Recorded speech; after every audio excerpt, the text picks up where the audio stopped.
క్రీస్తునందు ప్రియమైన వారులారా, శుభాలు. ఎలా ఉన్నారు? బాగున్నారా? నిన్నటి దినము ఎలా గడిచింది? ప్రభువుకు మహిమకరంగా జీవించారా?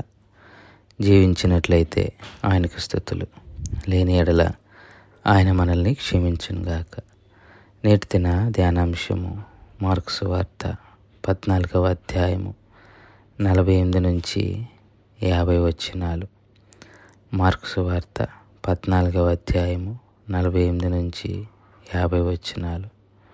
అందుకు యేసు, మీరు బందిపోటు దొంగ మీదకి వచ్చినట్టు కత్తులతోనూ గుదీలతోనూ నన్ను పట్టుకొని వచ్చితిరా? నేను ప్రతిదినము దేవాలయంలో మీ యొద్ద ఉండి బోధించుచుండగా మీరు నన్ను పట్టుకొనలేదు. అయితే లేఖనంలో నెరవేరునట్లు ఇలాగ జరుగుచున్నదని చెప్పెను. అప్పుడు వారందరూ ఆయనను విడిచి పారిపోయిరి. దేవుని వాక్యాన్ని మన వినికిడిలో దీవించి ఆశీర్వదించునుగాక.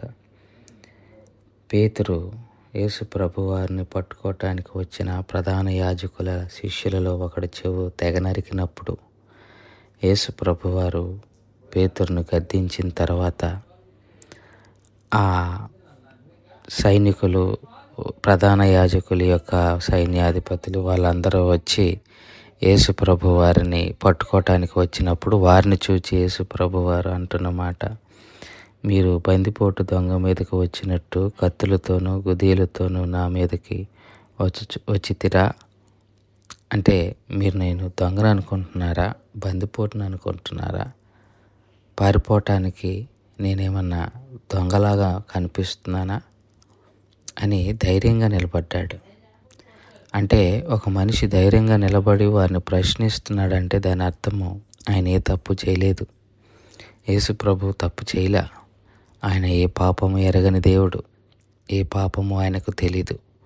అందుకే ధైర్యంగా వారి మీద ఏం మాట్లాడుతున్నారు, ఏం చేస్తున్నారు? నన్ను పట్టుకోవటానికి కత్తులతో వచ్చారా? గుదీలతో వచ్చారా? అంత నేరం చేసిన వాడునా నేను అన్న భావనలో యేసు ప్రభు వారు వారిని ప్రశ్నిస్తారు.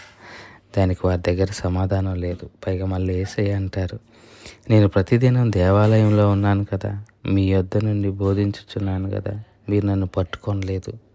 నేను ప్రతిరోజు దేవాలయంలో ఉన్నా, బోధిస్తున్నా, అయినా మీరు ఎందుకు పట్టుకోలేదంటే దాని అర్థము లేఖనాలు నెరవేరాలి. నా జీవితంలో లేఖనాలు నెరవేరాలి. ఇప్పుడు జరిగింది కూడా నా జీవితంలో లేఖనము నెరవేర్పే. లేఖనములు నెరవేరులాగున మీ జీవితంలో, నా జీవితంలో అన్నీ జరుగుతున్నాయి. ముందు మీరు పట్టుకోలేకపోయారు. ఎందుకు పట్టుకోలేకపోయారంటే అప్పటికి లేఖనాల ప్రకారం నేను అప్పగింపబడకూడదు. మరి ఇప్పుడు జరిగిందంటే కారణం, ఇప్పుడు లేఖనాల ప్రకారం నేను అప్పగింపబడుతున్నా. ప్రతిదీ కూడా అండి మన జీవితంలో ప్రతి సంభవం, ప్రతి సంఘటన కూడా దైవ చిత్తానుసారముగానే జరుగుతాయి, లేకపోతే జరగవు. దైవ చిత్తానుసారముగానే మన జీవితంలో అన్నీ జరుగుతాయి. ఆ సత్యాన్ని మనం గ్రహించుకోవాలి. ఆ మాట చెప్పిన తర్వాత అప్పుడు వారందరూ ఆయనను విడిచి పారిపోయేరి. అప్పుడు వారు అంటే ఇక్కడ ఆ ప్రధాన యాజకులు, సైనికులు కాదు కానీ వీళ్ళు ఈయన శిష్యులు. ఇక ఈయన పట్టుకోబట్టడానికి రాగానే మొత్తం పారిపోయారు. అందుకే దీనికోసమే యేసయ్య వారితో చెప్పాడు, శోధనలో పడకుండాన్నట్లు మీరు ప్రార్థన చేయండి అని. ఇదే శోధన వచ్చింది, పారిపోయారు. సమస్య అదేనండి. ప్రార్థన అనేది భవిష్యత్తులో కలుగు శోధన నుంచి మనల్ని తప్పిస్తుంది. ఆ సత్యాన్ని మనం గ్రహించం, ఆ సత్యాన్ని మనం వివేచించం.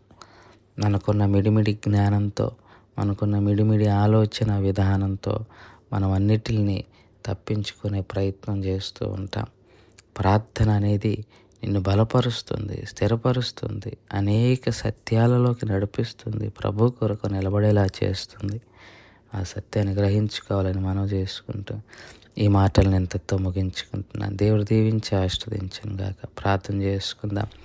మమ్మల్ని మిక్కిలిగా ప్రేమించిన మా ప్రియ పరలోకపు తండ్రి, మీ పాదాలకు స్తోత్రాలు. చెప్పబడిన వాక్యాన్ని బట్టి మీకు స్తోత్రాలు. విన్న వాక్యం మా హృదయంలో భద్రపరుచుకొని వాక్యానుసారంగా జీవించగలగటానికి కావలసిన కృపను దయచేయమని యేసుక్రీస్తు ప్రభువారి పుణ్యనామములో అడిగి వేడుకుంటున్నాం తండ్రి. ఆమేన్. God bless you.